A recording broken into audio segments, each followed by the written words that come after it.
Hi, I'm Brian, and this video comes in the form of an apology.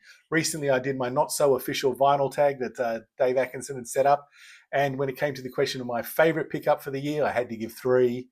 Well, I needed to give four. I don't know how this missed out, but it is Martha and the Muffins, or M&M, and their fourth album, Danseparc. Look at that cover. Isn't that just so good? I don't know what it means. I don't know what it is, but I love it. And the back covers are sumptuous as well. And here's the vinyl on the very rare RCA Victor. Have you got one of those? The RCA Victor, which means it's probably an OG pressing in Australia. Of course it is. Anyway, they're a Canadian band. They've been going since 1977, and they had that big worldwide hit, which went top 5 in most countries, not America, called Echo Beach. And loved that in two parts. I love the first part of it, but the second part, which went oh wait, he's an office. I didn't dig that one, the office jerk bit, but it doesn't matter. But this album came out in 1983, and I've got Dave from Infidelity to thank for this. He put it up on his Vinyl Finds episode on YouTube, and it hit me immediately. I think it's so good. So let's find some touching points here between what this album sounds like compared to some other bands. Now, if you're living everywhere around the world and you don't have your head stuck underground or in a rock, it really would remind you of Talking Heads in their album Remain in Light. The groove is very similar. I think they're very heavily influenced by Remain in Light, but they still definitely get their own thing going. And if you're in Australia, maybe you can pick this up if I can point you to the early work of Do Re Mi, particularly the first two EPs and Domestic Harmony. There's a lot of similarities there. That Domestic Harmony came out in 1985, but the first EP came out in 1982. So there was a blending, a mixture of those sounds. Really great. On keyboards, guitar, and vocals with Martha Johnson. Mark Gane is on guitar, keyboards, and vocals. Nick Kent is on drums and percussion.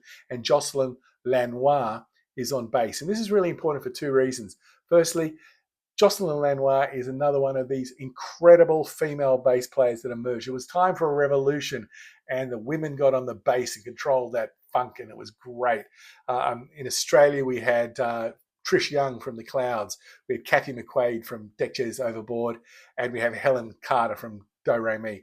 All incredible. And of course, we had leading the way, perhaps, was Tina Weymouth. And standing on the shoulders of giants might be somebody like Tal Wilkenfeld, the phenomenal master of the bass from Australia as well. But the second point about Jocelyne Lanois is that she brought her brother, Daniel Lanois, in to produce the album. And that means a lot, because every time I hear Daniel Lanois production, I think it's going to be brilliant. And here's my example. From 1980 to the present day for Bob Dylan albums, the two that just leap out at me are always Oh Mercy and Time Out of Mind. Say no more. Anyway, so it's not Echo Beach. It doesn't sound like Echo Beach, but I'm going to tell you, for me at least, it sounds a hell of a lot better. And ask the question, where has this album, this band, been all my life? Well, let's have a deep dive and do a little bit of discovering.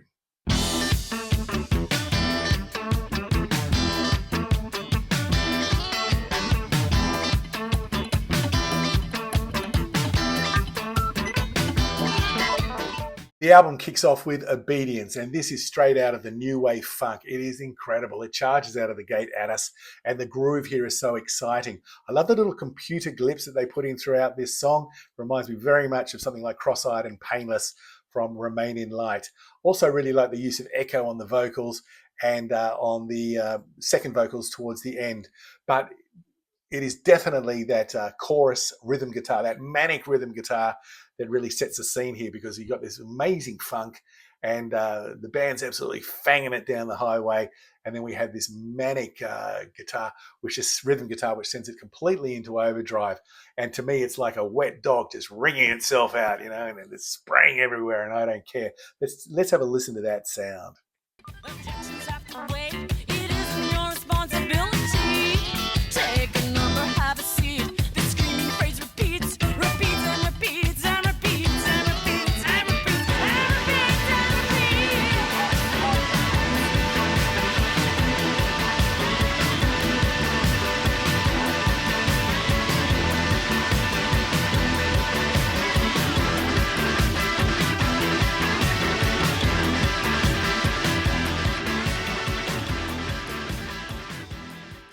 Now, the second single off the album is World Without Borders, and this is new wave that absolutely rocks.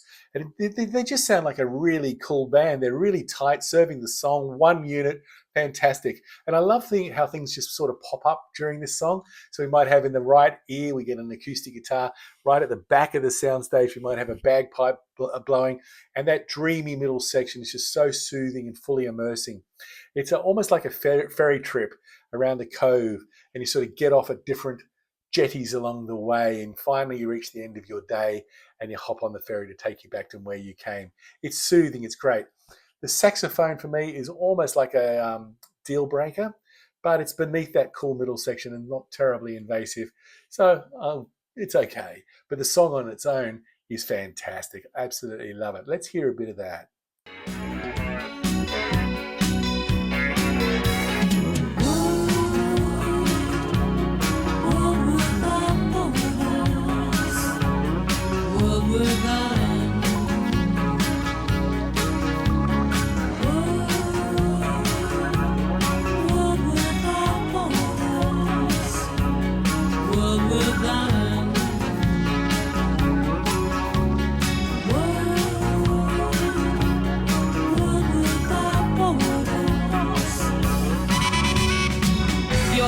Stolen from behind closed doors. The third track up on the album is Walking Into Walls. We've had World Without Borders, now we're walking into walls. It's almost like saying you had the opportunity back in the days to have no borders, and now we're just walking into walls. The world is closing around us. Anyway, the funk absolutely returns here, and I love the combination of the rhythm and the bass. They're just absolutely cooking, as are the twin vocals. They work superbly together, intertwining between each other. I suppose intertwining has to be between, but it doesn't matter. And also, what also works is the snippets, the audio snippets from melodramatic TV. And this is sort of a satirical voyage into the world of that melodrama. I'm thinking this on every song so far, but I would have loved to have heard this on stage. And you know what hurts more is that I probably had the opportunity, but never went. Track 4 is the title track. It's Danseparc, Every Day It's Tomorrow. And it's got that weird spelling, Danseparc. And dance, in that case, is the French spelling of the word. So who's got something to say about that? Chapeau means hat. Ouf means egg. It's like those French have a different word for everything. And then, of course, I remember that it's Canada, so there's French Canadians or Canadian French. Please correct me and please accept my apologies. I love the attitude here. I'm mixing the funk here with the post-punk aesthetic. It's really cool. And why I say post-punk, because it's definitely more gloomy at this point. The vocals and the backing work so well. There's some really edgy guitar here, and I'm thinking, is this they've been visiting the school of Adrian Belew here? But I'm starting to think I could lose the sax. I mean, you have your own genre here. You basically dominate jazz, and now you're coming into funk, punk, post-aesthetic. World Without Borders, Brian. World Without Borders. There's some spoken word and some cool, funky stuff and futuristic sounds out of the synth as we go on, and then it fades into silence beautifully. Here's a bit from early on in the song, and we can get that classic new wave post-punk, funk, jazz, whatever it is. Let's hear it. Faces stare across at me with eyes that look but cannot see.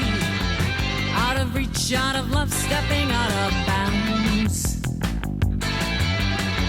Every day it's tomorrow, and I never know what tomorrow will be. Every day it's tomorrow, and I feel someone moving close to me. Every day it's tomorrow, and I never know what tomorrow will be.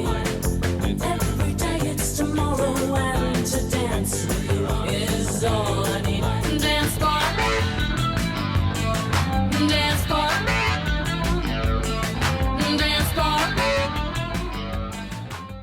The final track on side A is Sins of Children, which is really interesting. Is it the children sinning, or is it the sin to have children, bring children into this world? Now, I'm not actually sure, but it's a really interesting idea. What am I looking over there for? I'm looking here, which is a really interesting idea. And the keyboards and the percussion started off. And I really like when a band puts a moody, big epic at the end of a side, because what happens is you're thinking to yourself, when you reach the end of the side, you're thinking, am I going to play going straight on to side B, or am I going to play that side again? I think I'm going to play side A again. Anyway, the energy is very compressed here compared to the rest of the album, which is really letting itself out. And so rather than getting that catharsis and that open, dance-orientated feeling, it's all compressed. And it's about the ocean of keys and the distant voices in the middle section in particular. Let's have a listen.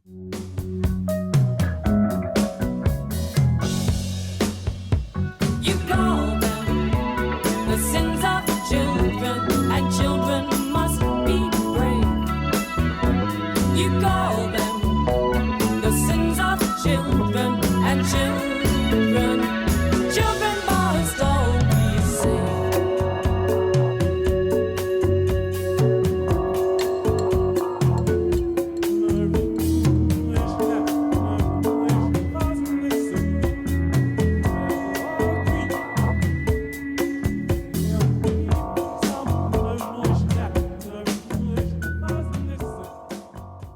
The production from Daniel Lanois is absolutely sublime here, and you can tell an expert's behind the desk. I mean, he had been working with Eno to this point, and he was about to start working with U2. I love the droning. Is it an ebo on the guitar? That's certainly what it sounds like, because it absolutely works a treat. This is my favorite song on the side to this point, and it's making it very difficult to go over to side B. But to side B we must. Let's go.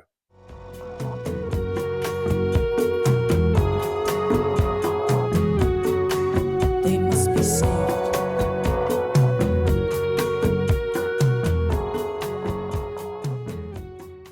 Opening side 2 is Several Styles of Blonde Girls Dancing. That's the title, yes. And it's the third single as well, and it's got an extremely cool guitar riff here with delicious keyboard pads beneath it. Mark Gane takes over the vocals, and we gain from that. It's a bit jolting at first, but then it works beautifully. So we're talking about the objectification of women here, perhaps, and issues of consent. Again, there are comparisons with the funk feel, the dance feel, new wave feel of Remain in Light, but why not? It's got a crazy middle section with the banshees wailing, percussion going crazy, abrasive rhythm structures everywhere, and a punchy as hell bass from Jocelyne. And then we go to this ethereal, this gorgeous, this lovely fade out. It's just too cool. So let's have a listen to a bit of this, and you're going to have to pick up the album if you want more. It's gorgeous, beautiful stuff.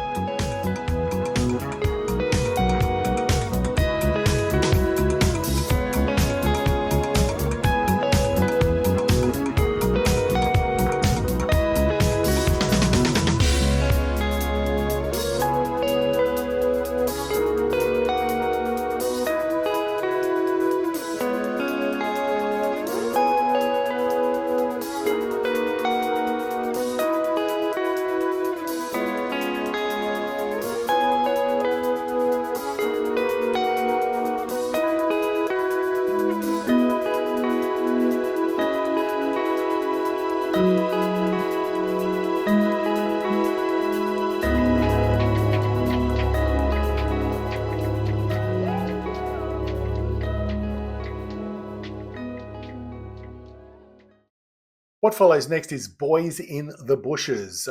Watching several blonde girls dancing, maybe.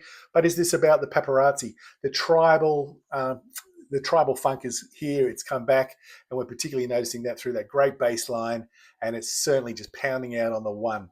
I love the middle section here. We almost have like a rhythm battle solo between bass and drums, which is really cool.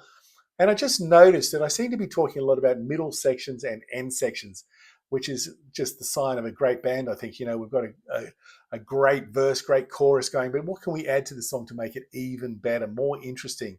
And so, I'm talking after hearing this album between 5 and 10 times, and I'm still picking up things which are making me go, "Ooh, isn't that interesting?" And so after that middle section, the band comes back in, and we have them at full force, particularly the guitar, which is dissonant brilliant and crazy, and the crazy synths here even work. I love this song all the way through. It's absolutely sensational. The vocal is so cool as well. It's sort of, I mean that in a sexy sort of suave way. Think Chrissie Hynde. I don't know. Sometimes we don't like to, compare one singer to another singer or another guitarist, but that's the ballpark, so why not? Then we move on to what people do for fun, and they pick up the fun here, and they get it more furious and faster, and they can rock it. It's another showcase for the bass lines of Jocelyne Lanois, but everybody's on point here. There are some sublime moments of edgy drumming from Nick Kent as well, and I'm noticing this dude, which I don't often do when I'm listening to music, notice the drummers, but I'm really noticing Nick Kent here. And I love the wordplay from Martha here. I'm using you. Am I amusing you? I'm using you. Am I amusing you? Not only wordplay, but a bit of a tongue twister as well. What people do for fun.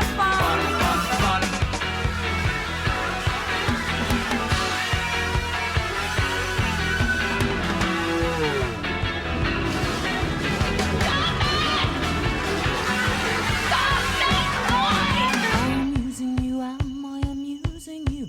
I am using you, am I amusing you? I am using you, am I amusing you? I am using you, am I amusing you? I am using you, am I amusing you? I am using you, am I amusing you? That moves us on to the final track on the album, which is Whatever Happened to Radio Valve Road. And the keys and the percussion and the synths all start off with purpose, and then the guitar comes in using sort of delay and reverb and flange, which takes it completely over the top. As I was listening to this time, I remember this song, I remember listening to it the first time, and I was thinking to myself, gee, I hope this is an instrumental, this beautiful way to move out of this album. And it is.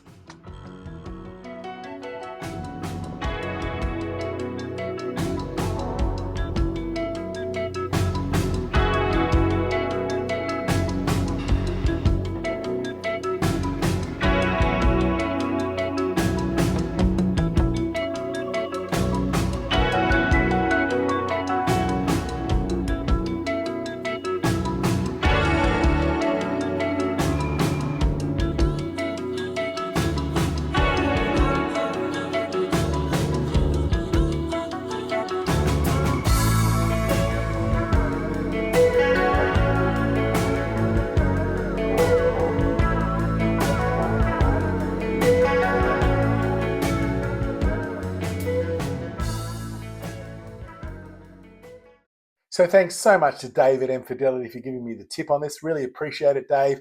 And thank you so much for Martha and the Muffins, or M&M, for releasing and recording this great album, which I think is one of the all-time classics from the 1980s and beyond.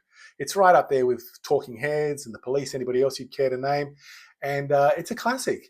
One of the problems I had with it early on is that I was so obsessed with the first track, Obedience, that I didn't think the rest of the album quite matched it. And like so many things in my life, but particularly listening to music, I was wrong. And I apologize for not having it in my top 3 or 4 pickups from 2025. It's given me so much pleasure listening to this album, and reminding you that if music of any size, sound, shape, or dance park gives you pleasure, then who am I to argue with your opinion? There are some other videos and reviews and lots of stuff that you might like to give a chance to and have a go at it. Appreciate it if you did. But until next time, I hope you're doing really well. Staying cool. And bye now. Oof means egg.